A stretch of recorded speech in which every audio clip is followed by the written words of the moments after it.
Coucou, c'est Créador, bienvenue pour cette nouvelle vidéo. Jour 18 dans cette série, idées avec des enveloppes récup. Mais vous pouvez très bien utiliser des enveloppes neuves.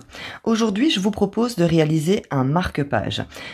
Je vous avais déjà proposé une idée similaire qui était de réaliser un double marque-page, donc le voici. Vous avez ici devant une pochette pour venir mettre quelque chose et à l'arrière, vous avez également une pochette. Ce marque-page, vous allez tout simplement venir l'ouvrir et le poser comme ceci dans votre junk. Aujourd'hui, je vous propose de réaliser un marque-page simple. Pour ça, je vais utiliser cette enveloppe. Donc, juste à titre d'information, cette enveloppe mesure plus ou moins 23 cm de long sur à peu près 11 cm et demi de haut. Alors, comme vous pouvez voir, elle est abîmée. Donc, je vais commencer par la réparer. Pour ça, je vais tout simplement prendre une feuille d'imprimante blanche et je vais mesurer la distance de réparation. Donc ici, j'ai un trou, ici aussi. Je vais poser ma latte et je vois que j'en ai pour 2 cm. Ce que je vais faire, c'est prendre ma feuille blanche. Je vais la placer correctement sur mon tapis de mesure pour rester quand même correctement droit quand je coupe. Alors, j'ai 2 cm ici à réparer. Ce que je vais faire, c'est que je vais prendre 4 cm. Donc, je place ma latte correctement et je viens couper donc à 4 cm.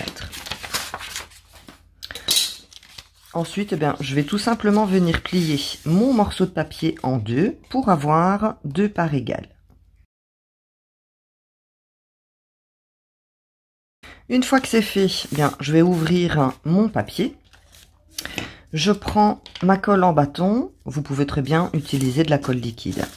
Et je vais venir mettre de la colle sur une partie. Une fois que c'est fait, je vais venir poser mon enveloppe sur les 2 cm. Donc, je mets bien comme ceci, bord à bord.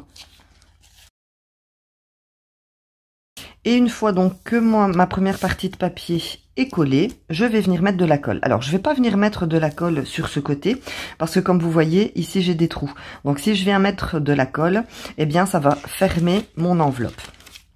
Pour l'instant, je ne préfère pas prendre le risque donc de venir coller mon papier juste ici. Je vais avancer au fur et à mesure. Je sais pas encore ce que ça va donner, c'est une idée. Mais voilà, comme je vous dis, par la suite, si jamais j'ai besoin d'ouvrir pour avoir une pochette, je préfère que mon papier ici ne soit pas collé sur l'intérieur de l'enveloppe où il manque ici un papier. Donc pour ça, qu'est-ce que je vais faire? Je vais mettre de la colle autour. Je vais simplement mettre de la colle là où il y a du papier. Donc juste ici. Comme ça, mon papier de réparation sera collé uniquement sur la partie de l'enveloppe qui reste. Je viens donc fermer mon papier. Voilà. Et j'ai comme ça donc mon enveloppe qui est réparée. Ce que je vais faire maintenant, je vais faire la même chose. Je vais prendre un petit morceau de papier blanc. Donc là, ici, il y a un petit peu moins, il y a 1 cm. Mais bon, c'est pas grave, je vais prendre 2 cm aussi. Et je vais faire la même chose pour venir réparer ici le coin de mon enveloppe. Une fois que mon enveloppe est réparée, je vais passer à la décoration. Pour ça, je vais utiliser une feuille de papier fait faux cuir. Donc, c'est une feuille que j'ai réalisée moi-même. J'ai fait une vidéo sur le sujet dans laquelle je vous propose 2 façons de réaliser votre papier fait faux cuir. Si vous l'avez manqué, je vous mets le lien en barre d'infos. Vous pouvez très bien utiliser un autre papier. Alors, ce morceau de papier, c'est une chute qui mesure 11 cm et demi en hauteur et en longueur, elle fait 20 cm. Alors, ce qui m'arrange, c'est que elle fait pile poil la même hauteur que mon enveloppe. J'ai un petit millimètre ici, mais c'est pas grave, ça je viendrai couper par la suite. Donc, je vais commencer par plier, mon papier est fait faux cuir en deux pour avoir 2 parts égales. Et comme ça, je vais tout simplement venir coller comme ceci mon enveloppe à l'intérieur. Pour le collage, je vais utiliser de la colle liquide, je vais utiliser la colle Tacky-Glu parce que j'ai peur qu'avec la colle en bâton, ça ne suffise pas. Je vais donc appliquer ma colle et je vais l'étaler avec ce pinceau. Donc c'est un pinceau en silicone de chez Finaber. je l'ai remplacé par mes pinceaux avec les poils. Ce pinceau est vraiment super pratique. D'ailleurs, je vous le conseille. Maintenant, j'y gagne rien. Mais si ça vous intéresse, je vous mettrai le lien en barre d'infos. Alors, ce pinceau, moi, je m'en sers pour étaler ma colle, mais vous pouvez très bien vous en servir pour votre peinture, par exemple pour votre pâte à texture. Vous mettez votre pochoir et vous venez étaler avec ce pinceau. Ce qui est super génial, c'est qu'après vous le rincez à l'eau, vous le rangez et c'est nickel. Tandis que quand vous utilisez des pinceaux comme ça avec des poils, si vous ne le lavez pas tout de suite, bien les poils durcissent et votre pinceau est foutu. Donc je trouvais que ce pinceau était vraiment super économique. Voilà, en tout cas moi je vous le conseille. Alors, ce que je vais venir faire, c'est mettre de la colle sur mon enveloppe. Je vais donc étaler la colle et je vais faire ça des deux côtés, donc pour pouvoir venir coller mon papier effet faux cuir.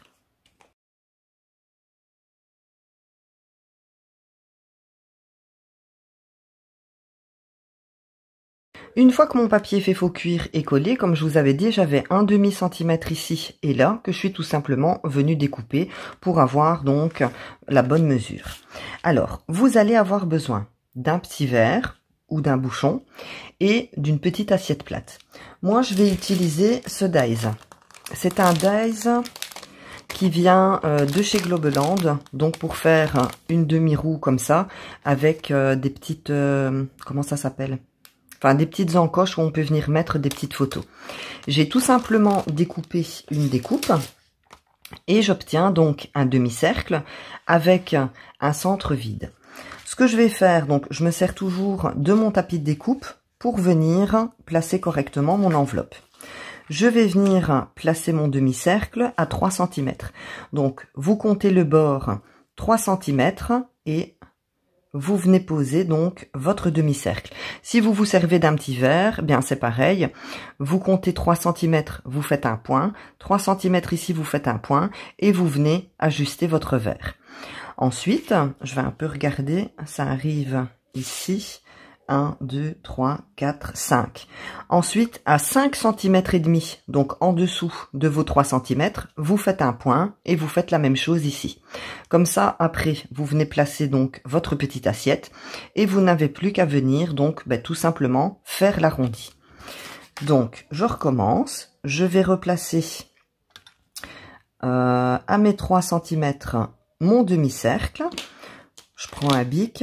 Alors, ne faites pas ça au crayon parce que sur le papier fait faux cuir, ça ne va pas se voir. Donc, je vais prendre un marqueur noir. Je vais venir tracer mon demi-cercle.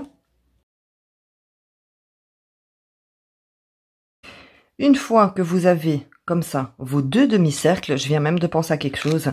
Si vous avez les anciens vinyles, je pense que ça doit peut-être fonctionner. De placer votre vinyle ou même pas un CD. Ouais. Comment je vais... Ouais, si, les CD. Vous avez les anciens CD comme ça, et au centre, eh bien, c'est percé. Eh bien, faudrait essayer. J'en ai dans mes cartons, faudrait que j'essaye. Placez le CD et vous n'avez plus qu'à venir donc tracer vos deux demi-cercles. Maintenant, je vais tout simplement venir découper les deux tracés que j'ai dessinés.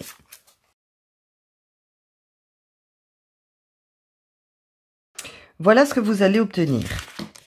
Maintenant, ce que je vais faire, c'est que je vais reprendre mon bic et donc ici mon demi-cercle.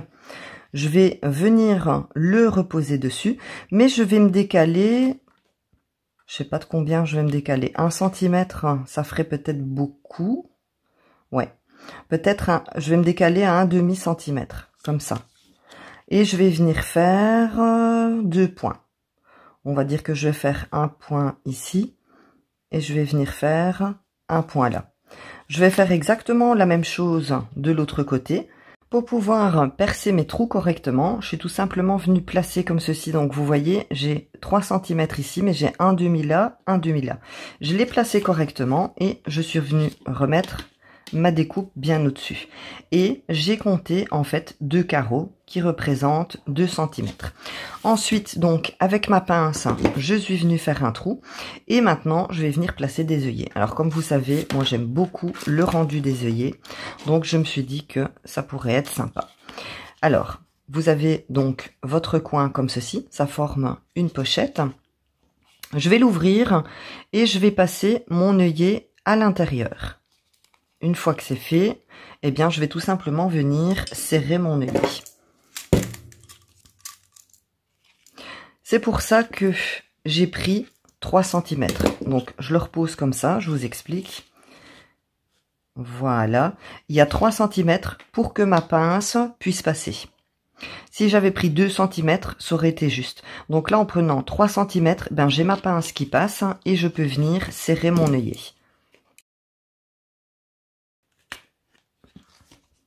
Voilà ce que j'obtiens.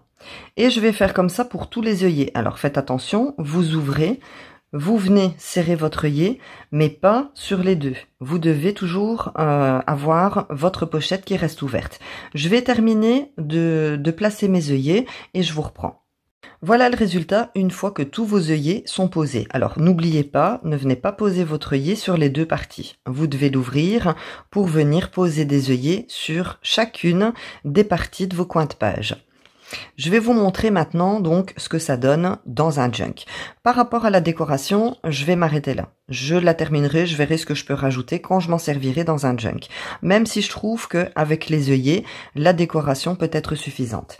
Donc, je prends mon junk, je vais vous montrer, je vais enlever ça, je vais vous montrer ce que ça donne. Donc, tout simplement, on vient ouvrir son coin de page. Hop, on vient le placer comme ceci sur notre page. Et voilà, je trouve vraiment le résultat magnifique. En plus, il va super bien avec l'ensemble de ma page. Non seulement, donc, c'est un marque-page, mais vous pouvez très bien vous en servir, pourquoi pas, pour venir y caler une carte ou un embellissement. Le rendu est vraiment magnifique. N'hésitez pas à me donner votre avis en commentaire. Voilà donc pour l'idée du jour. En attendant de vous retrouver pour une prochaine vidéo, laissez-moi le petit pouce pour m'encourager, abonnez-vous si ce n'est pas déjà fait et surtout, prenez bien soin de vous. Bisous!